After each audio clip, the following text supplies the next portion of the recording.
Hello, my dear students of class 9th. Dear student, I am Rajendra Rai, your biology teacher and working at LPM Public School, Gola Bazar, Gorakhpur. Nowadays, this LPM online classes are going on, and you have to participate in the online classes as well as you have to participate in the looking the videos, learning the notes, writing the notes at your home. My dear student, in class 9th, for one chapter that has been revised through the videos, through the notes that is given to all of you, and this video especially is for the starts of revision of uh, chapter 2, that is tissue. So before your incoming exam, before your coming exam, that has to be revised, chapter 1, chapter 2 and chapter 3, because term 2 PA3 or term 2 periodic exam is just coming, and that exam will be conducted. Therefore, students, it is very necessary that you have to participate in the classes as well as you have to take the learning. You have to adopt the learning process at your home if you are at home. So, class 9th, let us start tissue.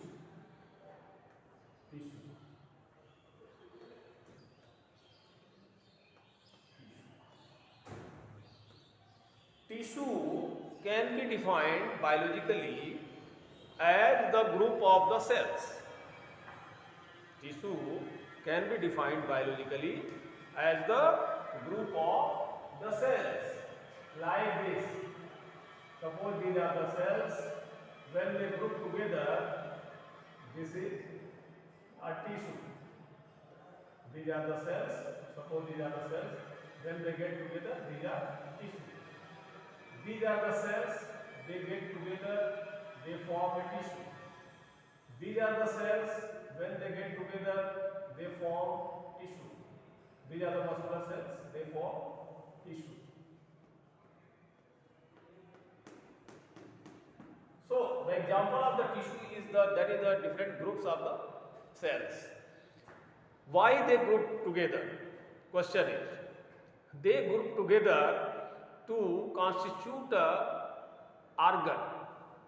They get united together to constitute an organ system so that they can perform a specific function of that particular organ up to the maximum accuracy, into the maximum quantity. Suppose if any gland, if any organ is secreting an enzyme, then that enzyme has to produce in sufficient quantity so that the function of that enzyme has to be accomplished, and for that there should be the arrangement of so many cells for the secretion of that enzyme. They may be arranged into a manner so that the organ can be structured for a particular function. Therefore, my dear students, tissue can be defined as the grouping of the cells, the grouping of similar cells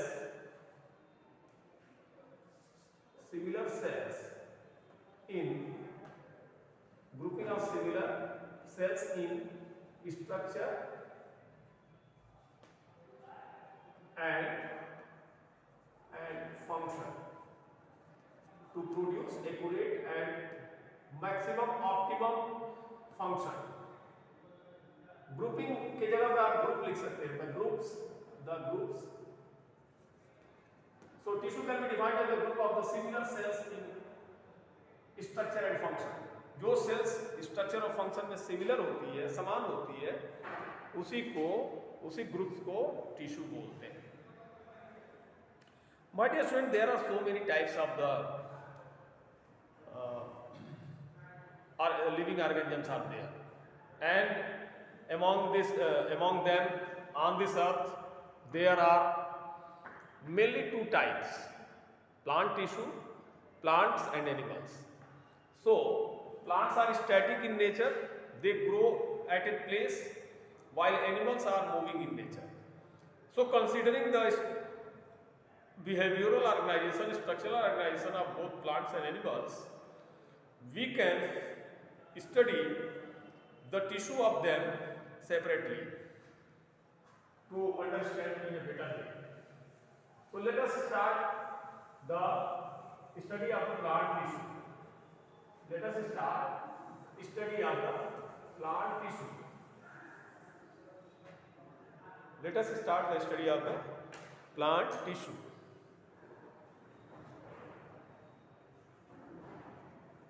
Plant tissue. My dear student, as you know, the plants are static in nature. They grow at a place and they perform several functions very stably at a place, and they are having so many types of the cells, so many types of the tissue, especially for the growth and for the structural organization and for the transportation, conduction and so on. So the plant tissue are of two types mainly: meristematic,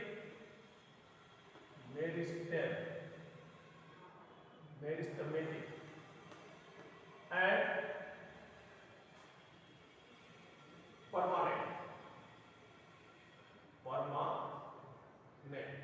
Meristematic and permanent tissue. So meristematic tissues are those tissue which are the growing tissue. They are composed of meristematic cells which are always ready to divide. If cell division takes place, then the growth will be there, and growth will be at the tip of the plant, at the bark of the plant, and at the branches, at the node and internodes. Therefore, these meristematic tissue are found on three locations, and according to the location they are known as apical. They are found on the apex or root and shoot. Apical. Then lateral. They are found in the stem of the plant, and apical, lateral and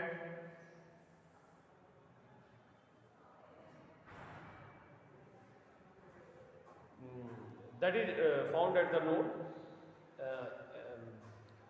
that is apical, lateral and auxiliary. Auxiliary means they are found at the axial nodes, something like this. If this is the plant body,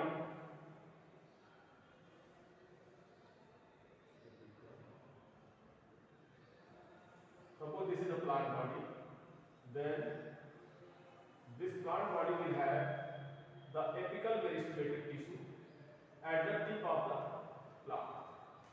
These are the apical meristematic tissue, and this side cells on the both sides of the stem, they will be called as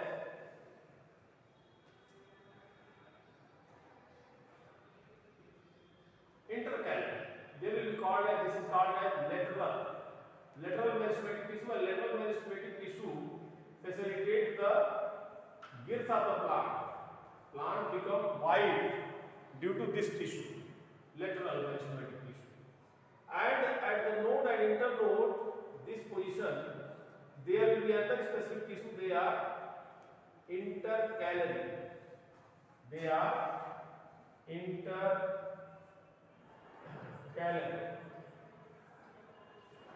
As far as their cells structure are concerned, these meristematic cells are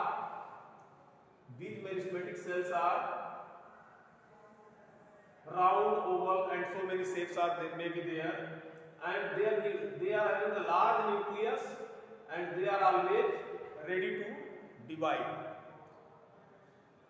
But when they will be older, then they get converted into the permanent tissue, and they are found in root tips, shoot tips, at the branching nodes and internodes, in the stem so that the plant can grow. Come to the permanent tissue. Come to the permanent plant tissue, and permanent plant tissues are of two types. Permanent plant tissue are of two types. One is simple, another is complex. This is simple and this is complex. This is simple and this is complex. So simple permanent tissues are of three types. Further, parenchyma, collenchyma,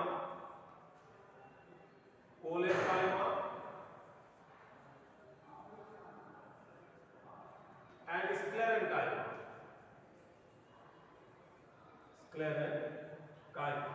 So parenchyma, collenchyma, and sclerenchyma are these three types of the simple permanent tissue. My dear student, parenchyma are the cells which are having the intercellular space, thin cell wall, and they act as the storage cells of the food. These are the parenchyma.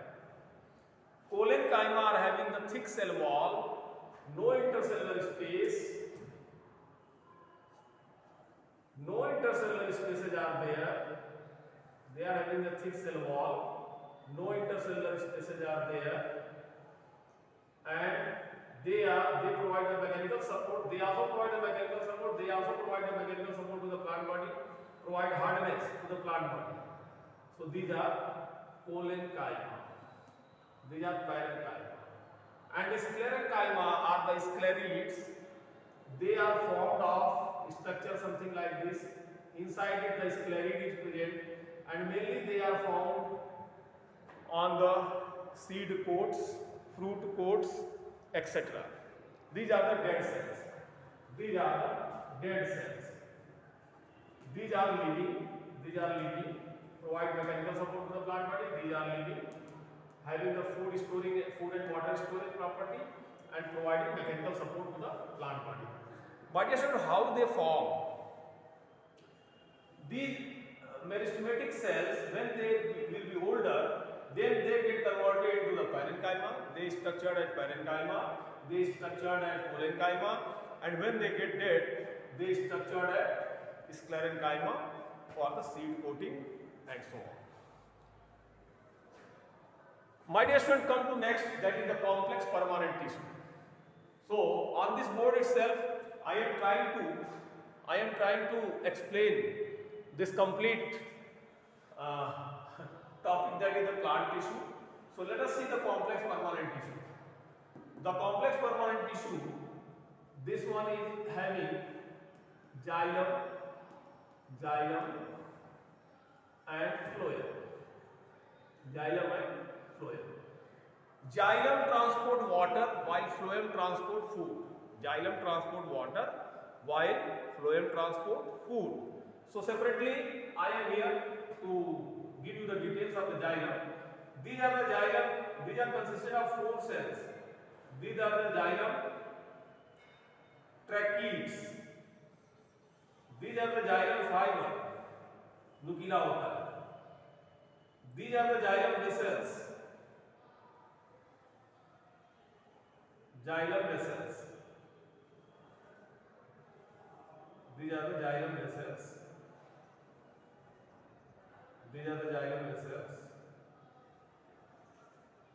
So this is the xylem fiber. This is the xylem tracheid. This is the xylem fiber, X fiber. These are the dead. This is the xylem vessels.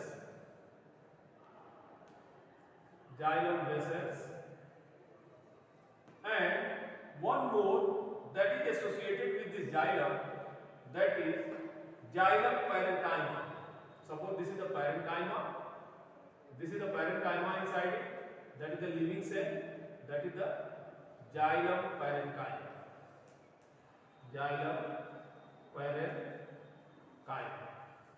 So these are 4 cells.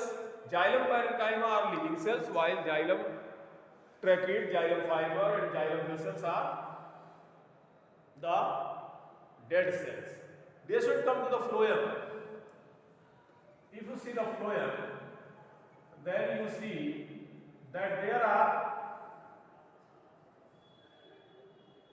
there are a plate which is called sieve plate. This is a sieve plate having the sieve tubes inside it. These are the sieve tubes, thinner sieve tubes inside it, and they get supported by the phloem parenchyma, which is the living cells, phloem parenchyma, and phloem fiber, which is the dead to support the phloem bundle. This is the phloem. This is the phloem fiber. This is the phloem parenchyma. Phloem parenchyma. This is the sieve plate. This is the sieve plate. SIEVE sieve plate. And this is the sieve tube. Sieve tube. So, my dear student, on this single board, I hope that you got a revisional thing on this board, that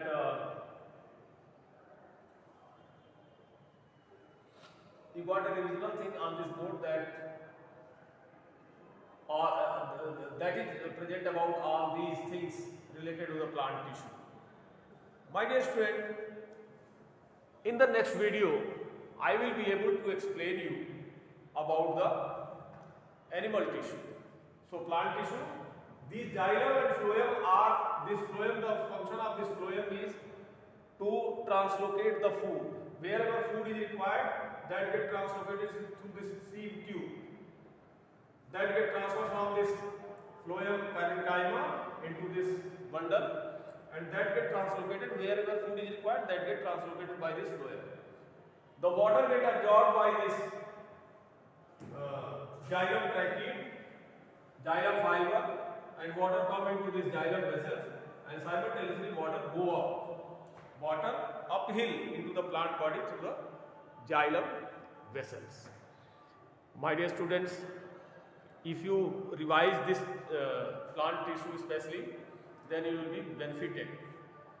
So, how many cells are dead, how many cells are living into the plant tissue, what are the function of the meristematic tissue, what are the function of the parenchyma, parenchyma, sclerenchyma, and so on. My dear students, I am closing this video with this note that you all will learn effectively of the plant tissue. Thank you. Good day.